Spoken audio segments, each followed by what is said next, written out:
Scott, what did you think?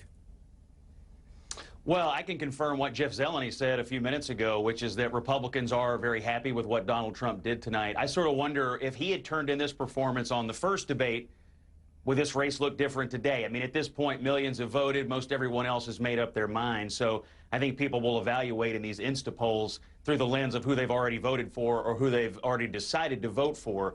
But look, this was a 180-degree different Donald Trump than we saw in the first debate, which was widely panned, including by me. He came out tonight. He had a great stage presence. He didn't try to violate the muted mics. He let Joe Biden talk. He set up the policy choices. This is what Trump's always needed, a race about policy choices, not a referendum on him personally. He finally did that tonight, and on a number of issues, energy, taxes, you know, on and on. He actually set up debates where he could win on policy. Final thing, Joe Biden, I think, had two interesting moments. On health care, he sort of mocked the left flank of the Democratic Party on their views on health care versus his. And at the end of the debate, his comments on changing energy industry in America, getting rid of the oil industry, I think that will probably resonate heavily in Texas, which I know Democrats want to contest. But what he said about oil, I'm sure the folks in Texas were listening. But aren't most, car companies, wasn't Biden talking about transitioning to off fossil fuels in, 2030 something or whatever is in his plan? He's not talking about eliminating oil. I believe I heard him say 2025 zero emissions, unless I misunderstood, which would be a pretty substantial and radical thing to do over the next, essentially one presidential term. But here's the deal. To borrow a phrase, Biden on energy tonight had to talk about fracking. He had to talk about his views on fossil fuels. Trump contrasted those views. Biden invited Trump. Show the tape on fracking. And immediately after the debate, the Trump campaign and Trump himself put out the video of Donald Trump showing different positions on fracking. So I think on the whole energy issue, Anderson, I think Trump actually finally scored some points on it. Scott Jennings, I'm sure as a Republican, you wish the president would focus on the economy.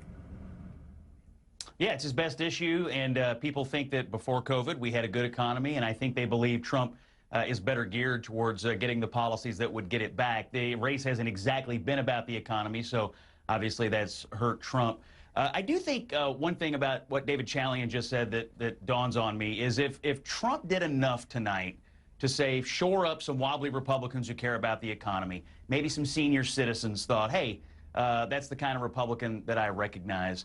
You wonder if this debate, even if not a ton of minds were changed, it might have staved off the possibility that the bottom could fall out, say, in the center-right suburbs where you do have some Republicans out there who perhaps thinking, I just don't know if I want to do this again. So I think that is something that could have happened. I think for Biden, the one thing you brought up in the earlier panel, Anderson, about the last 11 days, could something happen? The one thing he's got going for him that Hillary Clinton never had is that people don't hate him. Look at his image. His favorable, unfavorable rating is over water.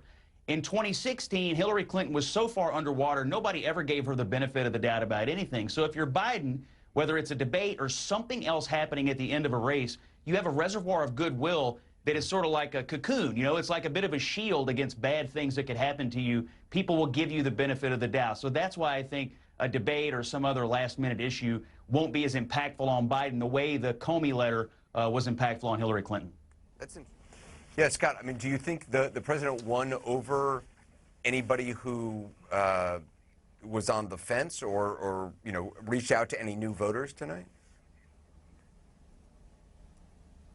I do. I'll take that one. I think there were some Republicans, Anderson, who, probably approve of a lot of what the president has done from a policy perspective, but they're fatigued. They have anxiety over what he's going to do. They're just, they're worn out from the guy. But tonight they saw a Donald Trump that they could possibly live with for another 4 years. I got a text message from a Republican consultant who said he's going to sleep a little easier tonight. He's working on a big Senate race.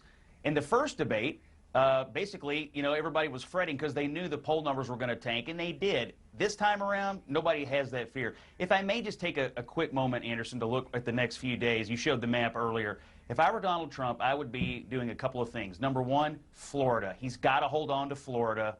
Number two, that whole sort of Florida, Georgia, North Carolina, working my way north. You get up to Ohio. If he holds Florida, Georgia, North Carolina, and Ohio and can figure out a way to hold one of those 3 states in the upper Midwest, he is really in the ballgame. He could be in the ballgame on election night. But so on election night, if Florida falls, that's a huge problem. And how do you win Florida? How do you win some of these states?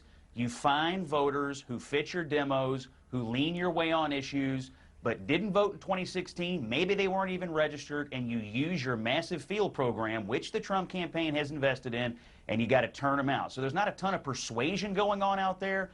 There is turnout going on out there to try to alter the composition of the electorate. Obama did it in 12. Bush Cheney did it in 04.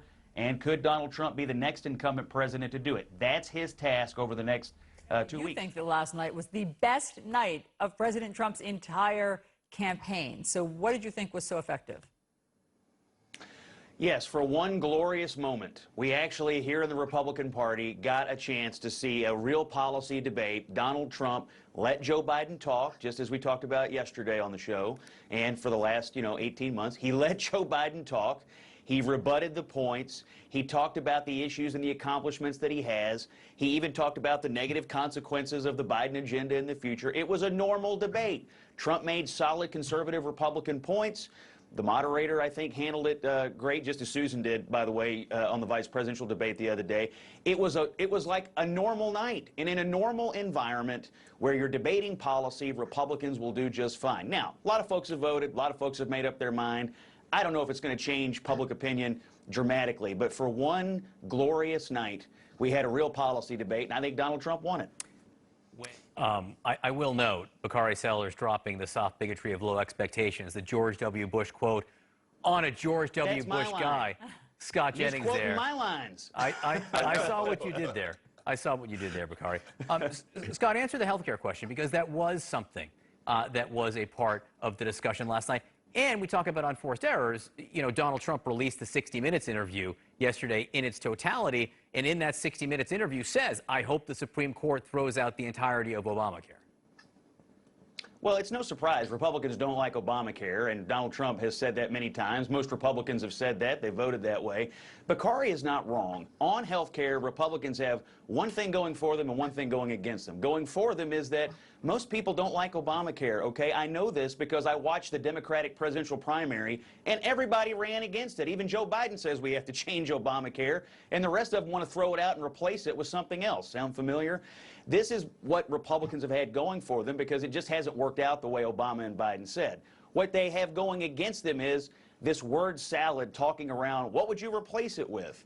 And the Republicans, as Bakari noted, have never put forward a comprehensive plan that has been satisfactory to the national debate on this. And it's been used as a bludgeoning tool in all these campaigns. It manifested itself in the House races in 2018. It's one of the things that they're using against, obviously, Donald Trump right now. So there's an old saying where I come from. It's called, you can't beat something with nothing. This is why Obamacare passed in the first place, because Republicans didn't have an alternative. And it's an Achilles heel. So Bakari's right about that on the forward-looking stuff. But look, looking backwards, healthcare, I mean, a lot of people in this country don't like the way it's all turned out, and Trump got that part right. All right, we got 10 seconds left for each, Scott and Susan. Scott, what did Joe Biden do well? He tied up Donald Trump on taxes. He knew Donald Trump couldn't resist taking the bait. And at one point, Biden got a little, eat and grin on his face because he knew Trump was going down a rabbit hole on his personal taxes. And then, look, he's been running this empathy campaign, as Susan said, and he nailed it again last night. It's empathy versus Donald Trump, the person. That's the kind of campaign he's been running. That's how he closed it. And so if you're the Biden people, that was mission accomplished on continuing with the theme of empathy. All right, we're going to turn now to our team of political strategists to get their take on what happened last night. We heard from Democratic political strategist Garen Finney and Republican strategist Scott Jennings yesterday ahead of the debate, and they are here again this morning. Good morning to you both. Good morning. So, Scott, I want to start with you. You said yesterday you thought the mute feature, the ability to mute the candidates at different intervals, could actually work in Trump's favor. You called it a medicine that would help him because it would let him make his economic argument. Did it work? Did that happen? Yeah, it's always fun being right. and Donald Trump last night, whether it was the mute button or whether it was on his own personal self-control, finally, he actually let Joe Biden talk. And I think it also let Donald Trump think about what he wanted to say next, which then caused them to actually have a choice, sort of a debate over policy, which is the way Trump's always needed this election to be framed up. Now, it's late. A lot of folks have already voted or made up their minds. But finally, for one night, we actually had a debate over policy, and Donald Trump sounded pretty good. Nobody has done more for the black community than Donald Trump. And if you look, with the exception of Abraham Lincoln, possible exception, but the exception of Abraham Lincoln, nobody has done what I've done. I mean, do Republicans believe that, Scott? It discounts the actions of several previous presidents. I mean, Lyndon Johnson signed the Civil Rights Act in 1964, ending segregation. Yeah, I mean, I could do without the bravado and the hyperbole about Abraham Lincoln. However, if you listen to that entire exchange, Donald Trump actually does have a story to tell when you talk about criminal justice reform and his support of the historically black colleges and universities, the economic numbers pre-COVID. He has a story to tell, and then he pivoted and said, what did you do while you were in office for the last 8 years under Obama, or for your 47-year career? And I actually take out the hyperbole about Lincoln, which, by the way, has always been patently ridiculous. The story he could tell about what he did, not too bad. So aside from that, I was happy with the case he brought on that. In the moments we have remaining, I want to ask about the closing argument that each candidate made last night in response to a question from Kristen Welker about, in your inaugural address, she said, what would you say to Americans who didn't vote for you? Scott, what did you think about the president's response? And then Karen. I thought he closed up fine. I mean, obviously, people who aren't voting for him, they're not likely to change their mind. I thought he closed up just fine. I mean, that questions like that are never going to be his strong suit. But overall, that answer plus everything else, I thought he turned in a good performance, and that was a decent capper.